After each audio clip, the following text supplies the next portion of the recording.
Hello and welcome to this week's episode of the podcast. You've got mail from me, Bella, and this week we are discussing purpose. What you think your life purpose should be, where you think you should be doing, and what you think you should be doing, where you think you should be going, and everything that encompasses purpose in your 20s, because I think it's something that we spend a lot of time thinking about, a lot of time questioning, and a lot of time wondering, and a lot of time trying to work out if our purpose, is this what I should be spending my time doing, or is there something else that's out there that is actually what I should be my life's purpose?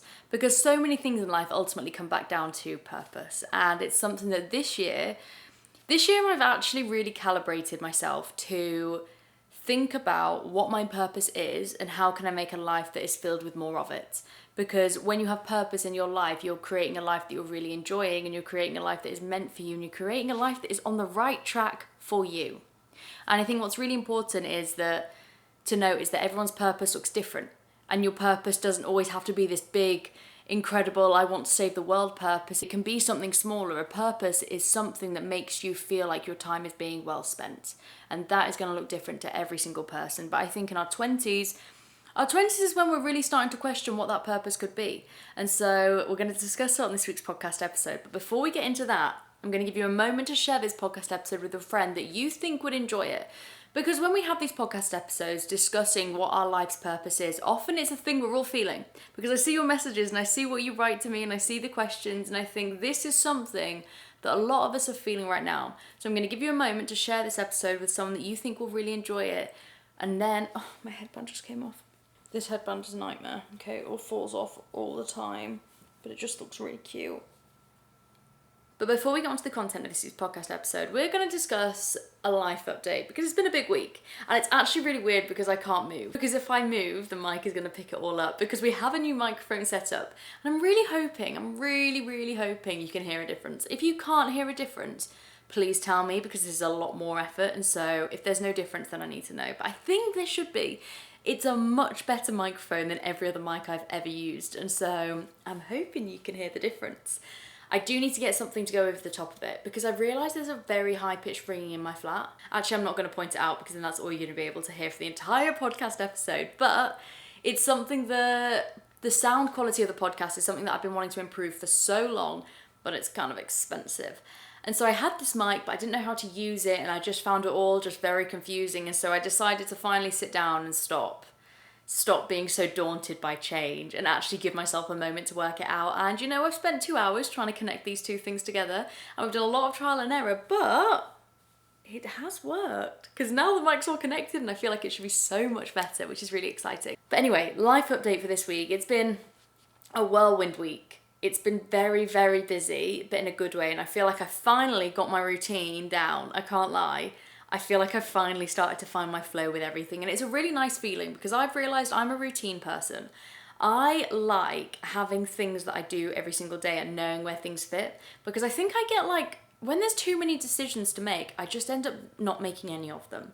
And if I have to decide everything that I'm doing every single day, then I don't love doing that. And so having a routine of, okay, you go to the gym at this time, this is what you do at the gym, working out how I can fit exercise and movement into my daily routine has been something that I've just been really inconsistent with for the past 6 or 7 months. I think moving jobs and having that change meant that I had to be quite flexible with how I wanted to incorporate it, and it's something that it's really important for me because it makes me feel less stressed and less anxious, and so it's been a whole thing. But this week was my first week of my new job, my first week of my new routine, because when you start a new routine but you're literally not unemployed, but I had nothing to do every day apart from my podcast work, and so I could kind of decide what I wanted to do. Starting it when you have things to actually get to is an entirely different experience, but it's gone really well. And I think it's really working. Waking up early, going to the gym in the mornings, gives me so much time in the evenings to do whatever I want to do. And at the moment, it's a lot of work. I'm just doing podcast stuff in the evenings. But that can flip around when there's other socials, because this weekend, starting my new job, I just thought I don't want to have any plans in the evening. I don't want to do anything. I just want to chill. I just want to cook a nice dinner and watch True Detective, and that's about me done. Post my little TikToks, and that's about everything. And I think understanding the week you're going to have and what's going to fill your cup up and what's not going to fill your cup up is really important. Because I have a tendency to overplan and a tendency to think I need to do absolutely everything and need to push things in so many different places. But having this week of just stillness, I haven't been bored, but I've been calm. And I think I'm learning more and more about how my environment affects my emotions and how it affects my headspace and affects how I'm doing. And making sure that I create a life and create a routine that really serves that has been important. And so starting off, I'm going to take you through because I feel like there's been some big changes that I've made that have feel so obvious but have actually been really helpful. First things first, waking up earlier means you have to go to bed earlier. I'm in bed by 9 o'clock most nights, 9:15, sometimes 10. Between 9 and 10, I'm in bed, reading before I go to sleep, doing my journaling every single day. All of those things have actually really helped. I think being strict with myself, I have to write a page from my journal. Even if I have nothing to say, even if I'm like, I had chili for lunch, and then I did this, and then I went for a walk, and then I cooked dinner, and then I watched True Detective. Even if it's just a recount of my day, I'm not gonna lie, on the days where I really can't be bothered to do it, that's when I just do a very play-by-play of what happened. Because I used to think journaling had to be this big, like, deeper emotion type thing, that I'd be there and I'd be like, explaining my thoughts and my feelings about absolutely everything. But sometimes you don't want to do that. Sometimes you don't want this big dramatic getting into your feelings and thoughts and everything. And sometimes it's just as much about getting your thoughts and feelings out there as it is just writing. Because sometimes when you're writing, my brain will go in different places that I didn't realise it was going to go. And I think that's when it's really, really great. And I think that's where journaling this week has been so important. But going to bed earlier and waking up earlier, that's the real game changer. Because opening up your evenings to actually do whatever you want to do, so freeing. I used to dread going to the gym at 5 p.m. It was horrific. I was miserable. And now I don't dread it anymore because I know I just finished work and I have nothing to do other than like, you've got mail stuff. And that's a really fun thing to do and that's a hobby and I enjoy doing that. And so, it's worked really well for me. Meal prep. I have my lunches made for the week. And, it's boring. I have the same thing every single day, but it's filling and it's cheaper and it's done. I don't have to think about it. It's all in their Tupperwares, so that's great. That's been the other thing. And then doing one big food shop. When you live in a city and there's not necessarily one big shop near you, I had a phase where I was just doing loads and loads of little shops. Not only was this really pricey, but it was also really tiring because I hate food shopping. I hate it. And so doing one big food shop a week and not having to enter the Aldi filled with students, beautiful experience. It's just so busy, and so working out these different things that are making my life easier has actually been really helpful. And I would really spend a moment thinking about the things you really dislike and how you can get rid of them. Like, how is there friction in your everyday life that you could get rid of? What are the things you dread? What are the things you really don't like? Because I dreaded going to the gym and I dreaded the food shop. So now I just do it all in one go, and that's been so helpful. So you need to look for the elements in your life that are causing you friction, that is making you feel miserable, that aren't being the things that make you feel great, and work out how you can find your way around them. Because making your routine work for you, I feel like it's a superpower that no one really talks about. Maybe it's just because I have ADHD, maybe these things come naturally to everyone else, but they do not come naturally to me, and so I need to share this with you. But other than that, this week has been pretty, it's been full on, but in a good way full on. I have a weekend to myself this weekend. And I feel like people don't like to admit that out loud, but my only plans are going for coffee with my friend, and I'm really excited about that. I want to have a weekend where I just kind of don't do loads and feel really refreshed, because I think when you live with your partner, that sounds a bit serious, doesn't it? Boyfriend. Partner sounds a bit grown up. I feel like I'm not grown up yet to call him a partner, but we have been together 5 years. So maybe I am at the partner stage. I don't know. I don't think I'm at the partner stage yet. I feel like that feels like grown up, but I am a grown up and I forget this. We're not going down this whole spiral of worms, no can of worms. But I think I don't actually spend too much time on my own, and I need to challenge myself with it.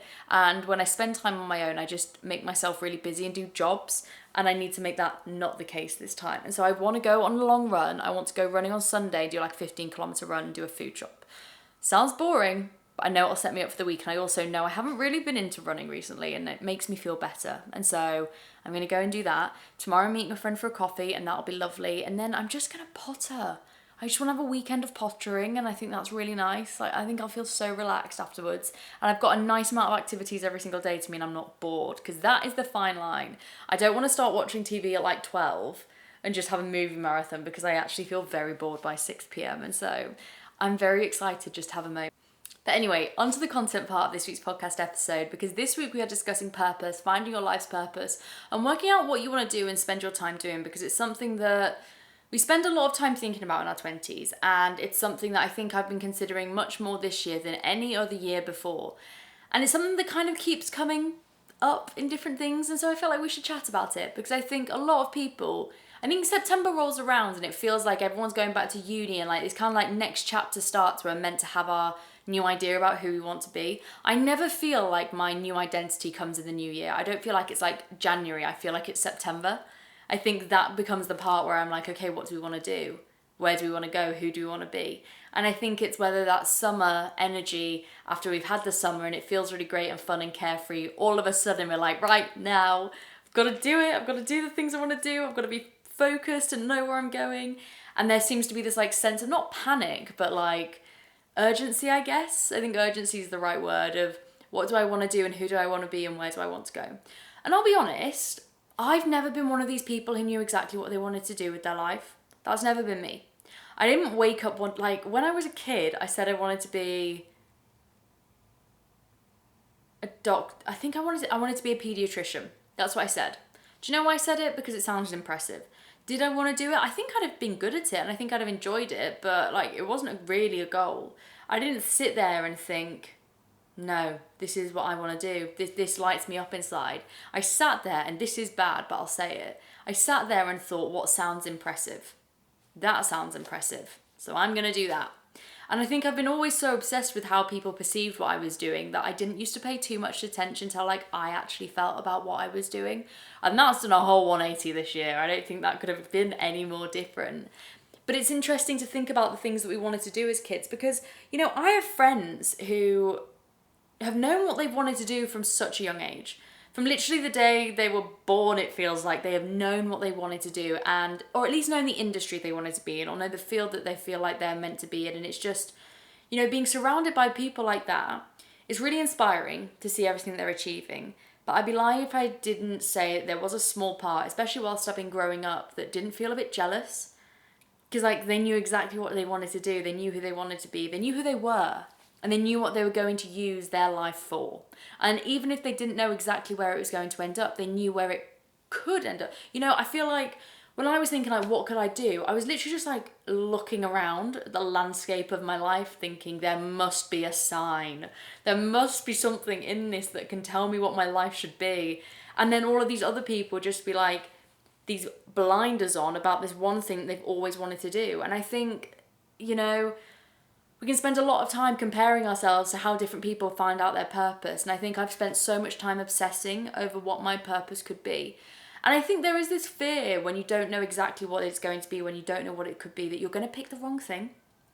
And I think there's this fear that, you know, as we get older, we start making decisions, and those decisions set us down a path. And then as soon as that path starts, when it begins, you start to think, okay, well, is it too late to turn back? What if this isn't actually it? And it can make you want to freeze.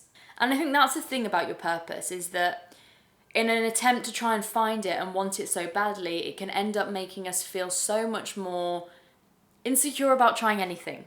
Because we think the thing we have to try has to be the perfect thing. We think the thing we have to try has to be the best thing ever. And it can make us feel really unsure about everything that's going on. And it can be really hard. It can be really hard and it can make us freeze. And if I'm honest, I think freezing is the worst thing you can do. I think freezing is the worst way you can spend your time. Because I think I didn't know what I've wanted to do. I didn't wake up one day and be like, I want to be a content creator. I want to work in science. I want to work, like, I didn't do that. That didn't really happen. But I've done a lot of different things. And I think I was listening to a podcast earlier. Not a podcast, a TED Talk. It was a really good TED Talk. It was a random one that I picked. I was just watching one with lunch. And it was talking all about manifestation, like the law of attraction, and how important your subconscious mind and your conscious mind is. And how if you constantly think of, and we know this, if you constantly think of the things that are going wrong or the things that aren't right, the things you're unhappy with, you're going to manifest some more of those situations. And he described it so well. He was like, emotions is energy plus motion. The way you're feeling about something and how it makes you act. And I just thought, I know that's not it exactly, but I just thought that's such a clever way to be thinking about it. The fact that our energy about something causes motion, and how we feel about something is that emotion, and how that's all connected. I thought that was really smart. And the point of the talk was that everything happens for a reason. And our point our real purpose is to work out what that reason could be. And I didn't realize how much it linked to this podcast episode until I started talking about the podcast being this episode on purpose, this episode being on who we want to be, where we want to go. And it made me think a lot about how my purpose has changed over this year, especially in the sense that I've really paused to think what it is. Because I think we have a lot of an idea.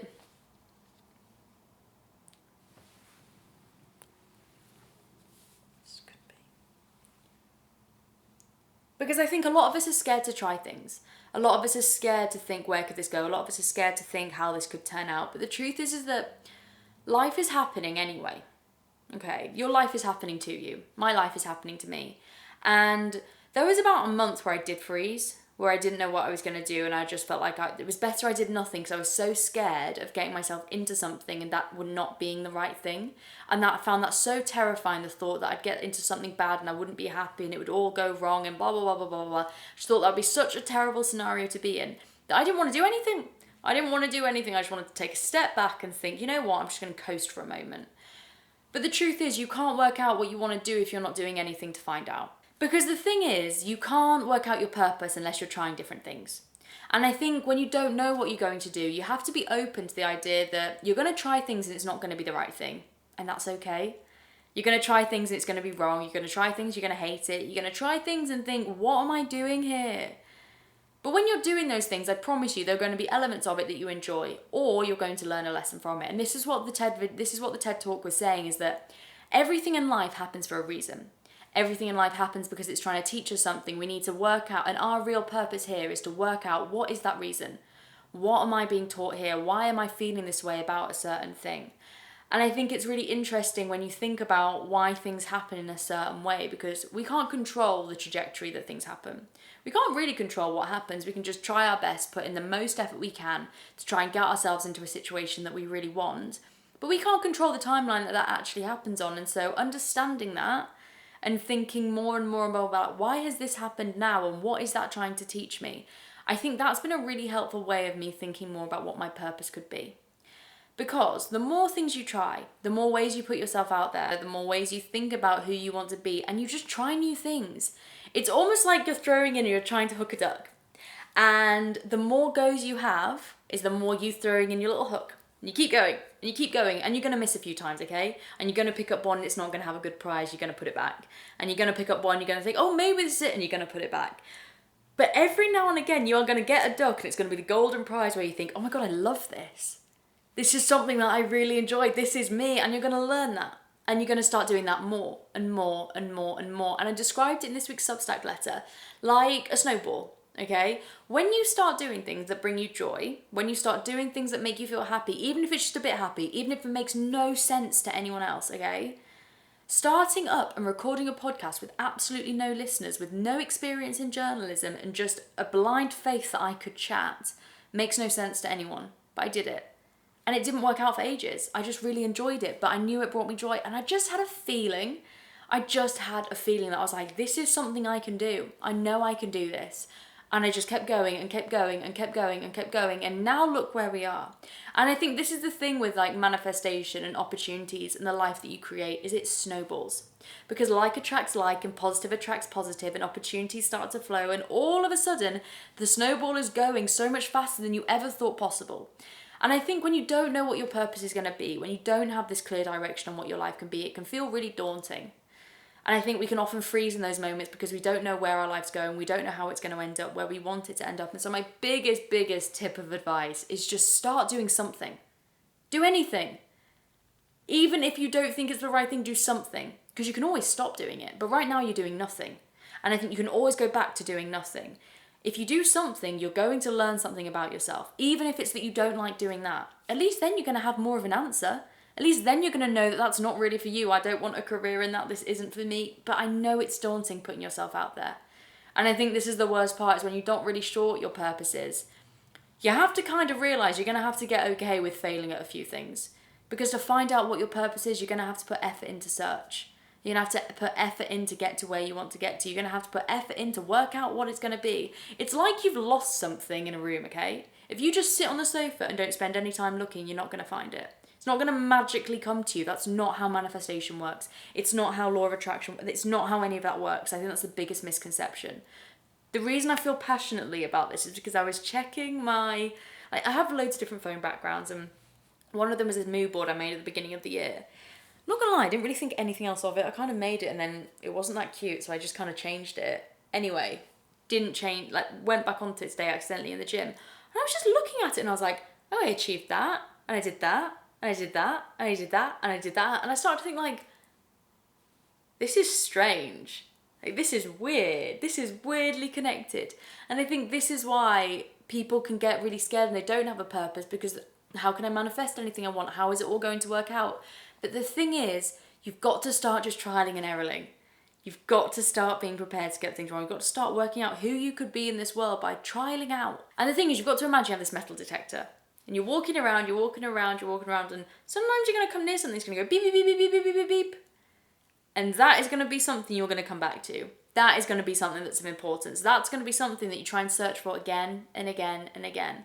Just like we said last week, the more positivity you find in your life, the more things you start to include in your life that make you happy, the more that third of your positive life increases, the more better your life becomes. The more better, that was shocking description, but the better your life becomes. And I think this is the thing about creating a life that you love, is that when you don't know what you're doing, how can you know what you love? And it can feel like you're kind of just at a standstill, like what is it going to be? But you just have to put yourself out there. You have to be less scared to fail. You have to be less scared to get things wrong. You have to be less scared to be seen. You have to realise this is your one chance. This is your life.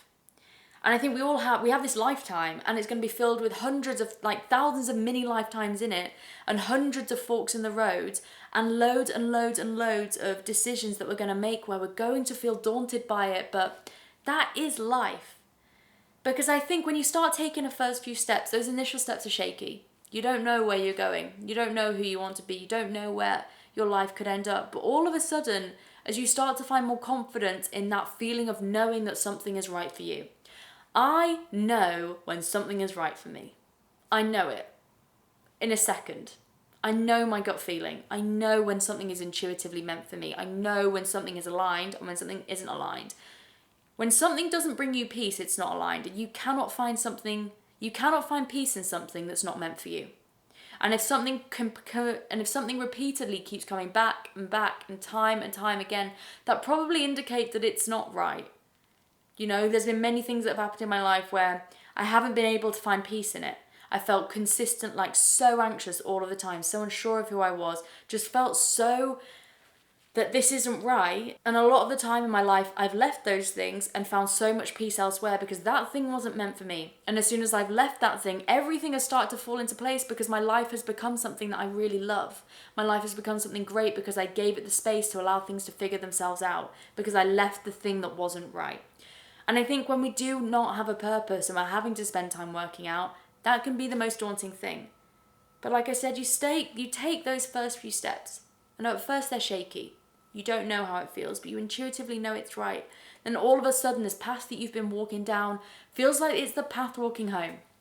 You know? It starts to become more familiar because you get to know yourself more through what you're doing, and you start to trust yourself more. And I think a lot about purpose is trust. Is understanding that you know yourself best. What you want to do with your life doesn't have to make a lot of sense to people, you know? I'm sure there's loads of people who think me sat here chatting to the camera is silly, and that's okay, because it's not their life. As long as you're not hurting anyone, you can do whatever you want to do, because this is your life, this is your lifetime. You are literally made from stardust, and I just think life's too short not to find the thing that makes you feel brilliant, because there is something out there for all of us. We've just got to work out what that thing could be. And so I hope this podcast reminds you that it's okay not to have a purpose. It's okay not to know where you're going. It's okay to spend a lot of time thinking, who could I be? But you have to start trying things out, okay? You can't spend your entire life in the classroom. Eventually, you're going to have to get out there. Eventually, you're going to have to put into practice everything that you've learned, and you're going to have to start creating this life you want. And creating this life can be daunting, but you just have to take that first step. You have to start finding the things you bring you joy. You have to start using your metal detector.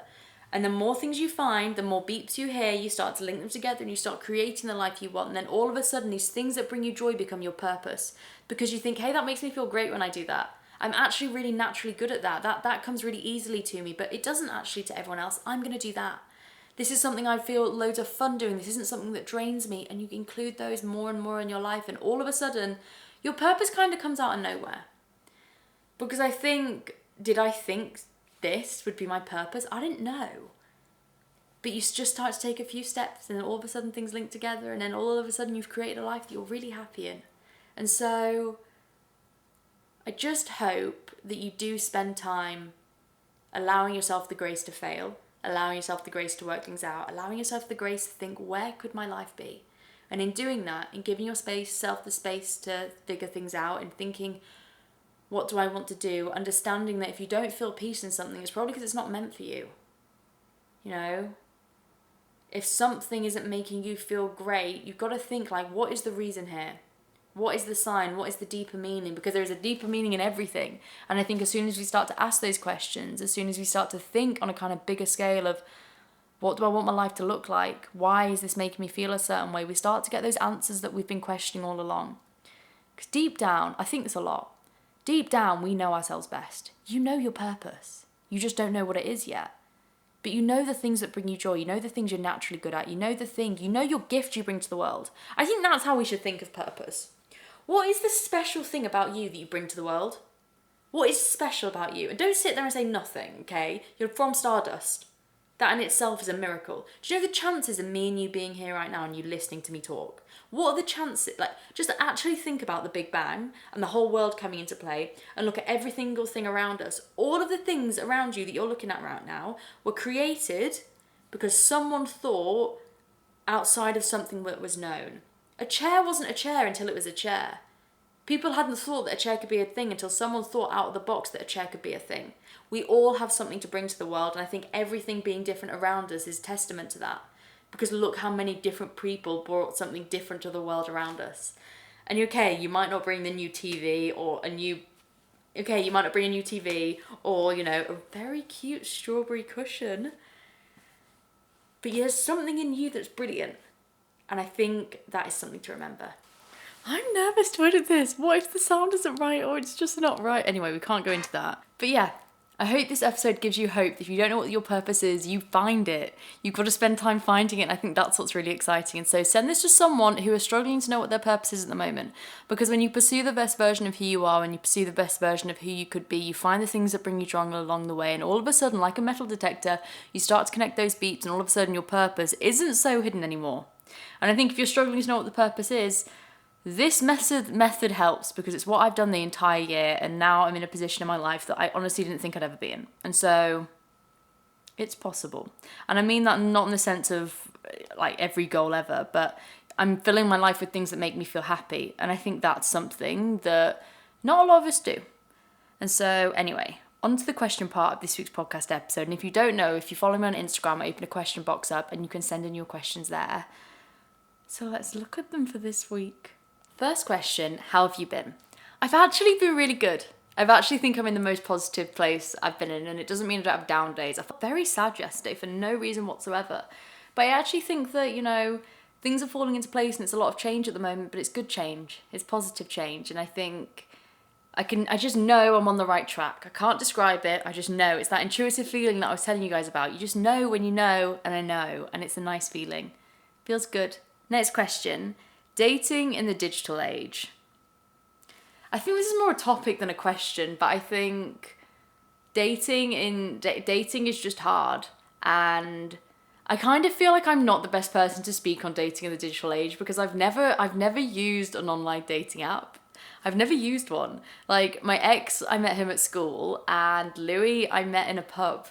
So I have never done online dating. Like I've never done it. And so I don't really know too much about it. I think there's pros and cons.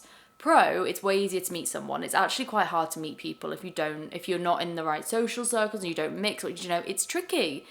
Con, you don't know if you're gonna like them until you've met them. And that can be really daunting going into it. And so I think dating in the digital age it's a weird one. And I think dating in the digital age is hard because you've got all of these kind of preconceptions about what someone's like from their social media. Now we can get a really good gauge on what someone's like, which is good, I guess, like in the sense of like, obviously good for safety. I don't mean this, that we're not talking any safety things here. We're talking purely someone who is a nice person, but you just don't get on. They're just not your type of person. Sometimes I think like we judge a book by its cover, and we don't know if we don't get on with someone until we've actually met them. And I think that's the fallback on it. I think that's when it's a bit hard. Final question. Congrats on being part of an agency. If you could meet your 2019 self, what would you tell her? I didn't think I was ever going to share this, but I'll share it. It feels important. I have a reminder on my phone from 2019 me, and I was in such a bad place. I was so unhappy, and I didn't like what I was doing, didn't know where I was going. And I'm not going to read it out because it's too personal, but maybe I'll read it another time. And anytime I read it, I'm just transported back to that version of me who was just so... I knew what I wanted, but I was too scared to do it. And I was too scared to stand on my own 2 feet, and I was too scared to work things out for myself, and I was too scared to let things go that didn't serve me anymore. And I think I just wish I could give her a little postcard that has all of the best things that have happened in the last 5 years and be like, don't give up. And I'd also tell her that you can't find peace in something that's not meant for you. And if you're feeling anxious all of the time about something, look deeper at why that is and actually face the fact that something might not be for you, and you can't force something into being for you. I think that's what I spent my final teenage years learning. You can't force something for you if it's not meant to be. If it doesn't work, you can't make a relationship work, you can't make friendships work, you can't make a life trajectory work. You can't do that. You can't force something that's not meant to be. If it's not meant to be, then it's not going to work. And I think that's what we forget. And I spent so many years ignoring this because I thought if I wanted something to work, it would work. But that's not how it works. That's not how it should work, because there's a bigger path. There's a bigger path of what we're all meant to do. There's a bigger purpose that we're all here for. And if you cling on to the things that aren't meant for you, you may leave no space for the things that are to find you. I think when you let go of the things that aren't meant for you, you open up so many new paths of what could be. And I think when you try and cling on to something that's not meant for you, it's like you lock all of those doors. But when you leave that, when you create space, when you think, you know what, I know this isn't right, but I'm not sure what could be, it's like all of the doors open. And you're going to open one, there's going to be nothing behind it. You're going to open another, and it's going to lead somewhere, but not quite the right place. And then all of a sudden, you're going to find the other door, and that's going to be the one. And I think I wish I could go back and tell 2019-year-old me that things fall into place, but if it's not working, let go of it, because there's a reason why it's not working. And you know deep down when it's not meant for you, which is the entire point of this podcast episode. So we're going to leave it there, because that links very nicely into me saying thank you for listening to this week's podcast episode. If you heard an audio improvement, message me, because this was not insignificant to organise, and I want to know if the effort is worth it. If you don't already, make sure you're following me on Instagram, TikTok, and on YouTube at Mel from Bella, and I can't wait to speak to you next week. I love you. Bye. Mwah.